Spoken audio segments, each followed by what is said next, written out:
Howdy, it's week 5. Let's get into it. So on Monday, I wasn't in Bobtown, and I did a little bit of work from home with editing some thumbnails because my family dog passed away.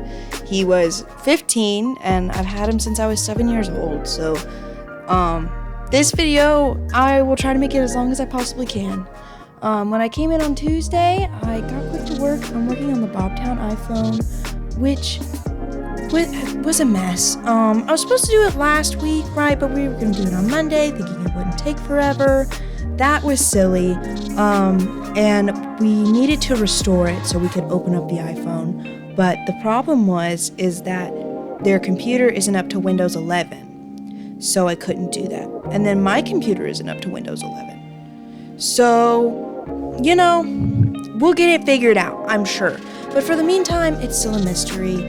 And then I also decorated the giant soup mug things. This first one I did with the carp and the stars, which, by the way, that fish is a carp. And then the next one I did these really nice eye design. So that was a lot of fun. It's kind of out of my comfort zone to do more of like a painterly thing, but I really enjoyed it. And then there was also this one design with the spikes and the houses, and it was really cool, and I was really excited. But spoilers, it broke. The handle just completely crumbled. I hit it against the table, and it was just useless. I'm not just gonna make a bowl. When that was not my intention, and that's not how it was trimmed for. But those spikes came from a project in the May term. It was one of the designs I did with like this chicken farm thing, and it's something I really liked, and that's the mug I used that day. I came in to cool off because it was so hot this week, and Vicky had made some muffins, so that's just a picture of that. And then I got straight to throwing. I threw a form for a pitcher, and for a unique vase idea that I had inspired by the bees, which I'll get to later. And then also another travel mug design, and this one I was covering in red iron oxide and some slip mixed.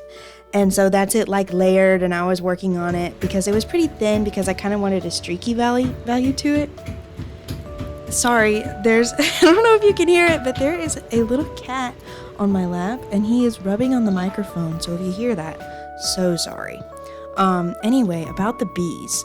Here's some of the bees. Mike Sullivan, who's a member at Bobtown, and his brother came by, and they wanted to go see the bees, and I have yet to found them. I knew they were there because the bees are kind of everywhere on the flowers and outside. So I went to go see it, and that's some pictures. And then with the vase, I was inspired by the honeycomb to begin with, and there's this really cool glazed waterfall brown that I thought would work great. So here's some pictures. I also tried making it in like a TikTok format, and the footage is not that great, it's fine, but it's spotty and it could have been better, but it was really hard to carve on it like that. I've done it before with printmaking, and with printmaking it's a lot easier because I can just put the phone on the stand, and what I'm working with isn't really going to move a lot. So I've uploaded about 3 TikToks trying to make an online presence, hoping that would help me out. But I don't know how much I'll actually do it in the future. I don't know. I haven't decided if it's beneficial or not. I think having an online presence is kind of a requirement to be an artist anymore. So I'm not really sure. I think the ones I did turned out nice, and they got a lot of publicity, but it also takes double the time to do the work that I'm doing.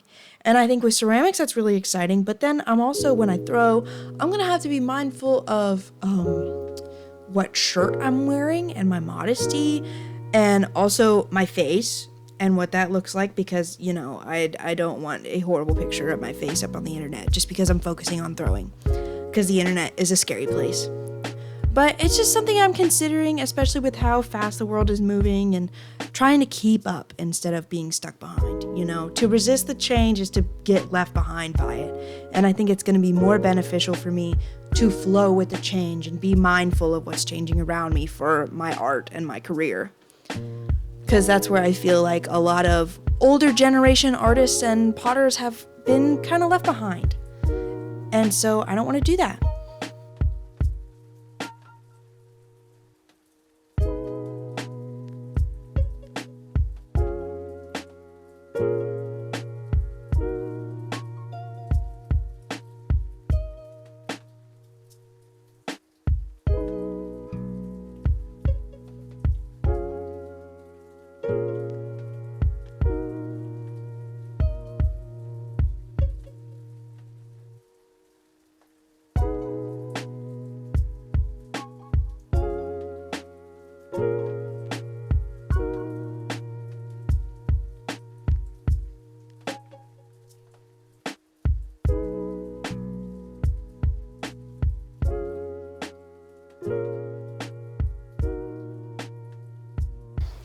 Anyway, to fast forward with what I've been doing, I finished that vase and I added a sculptural element of these like honey drips on top, because it was more of this is definitely a trust the process vase. This is not one that looks pretty off the get-go, but I think glaze is going to do a lot of the work. I also put that front mound there with the holes in it. It was sort of to make it have a front, and I felt like it needed an extra detail to kind of give it like a direction. I don't know if that makes any sense at all. And then I also trimmed the pitcher. I almost lost the pitcher while I was trying to trim it. It fell all over the sides of the wheel, and I thought it was a goner, but I thought maybe I'd try to repair it. And looking back on it, I think I did a pretty good job, and I was able to trim it like normal. It's a little bit dented, but I think it turned out fine, and it's still usable.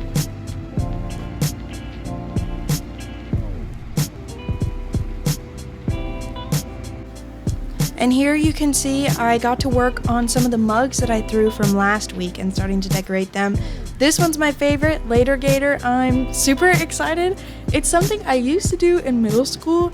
Well, not even middle school. It's something I used to do in high school it's just a dog and gator. And I figure if I'm going to brand myself as Dog Creek, then I actually need dogs on my stuff. I feel like that just makes sense. And then also this day, my boyfriend moved into Richmond, which was super exciting. Just really quick, because I feel like these flow a lot better and are more entertaining to watch when it's not just that work is my life. Because also, in case you haven't noticed on the video side of things, I'm not really trying to cut up the video so much where it's like this is Monday and this is Tuesday. Hopefully it'll be more pleasant to watch. We'll see. But these work days, I have less pictures just because from losing my dog in mourning, I have been really scatterbrained. And so it's been a lot harder for me. I can do my work fine, but actually getting all the pictures down is kind of difficult. Anyway, on Friday, there's a picture of BB. I found a recipe for a glaze that I really liked that's kind of saved for later, which isn't really the point. But then I got a bunch of Biss stuff out of the kiln. Yay! So I got my apple and pomegranate plates out. They look great. I don't think I got a picture of it, but the apple one was doing something weird where the slip had made it yellow on the clay. Like the slip was still red, but like the clay around it was yellow, but that didn't transfer over into the bisque firing. And then as you can see, my mugs came out great. There's the eye mug. I was kind of nervous because I used a light blue slip on it, and you can see it's kind of like a light gray. All these slips are over in the glaze area, and I was just kind of shooting blind about what they would look like. But I put it on there and it's light blue after the firing, so it is as it said it is, which is not always the case with ceramics. And there's the carp one. I knew that the red iron oxide would do great. It always does. And everything else turned out awesome. And then I also planned out this vision for how I wanted the glazes to look.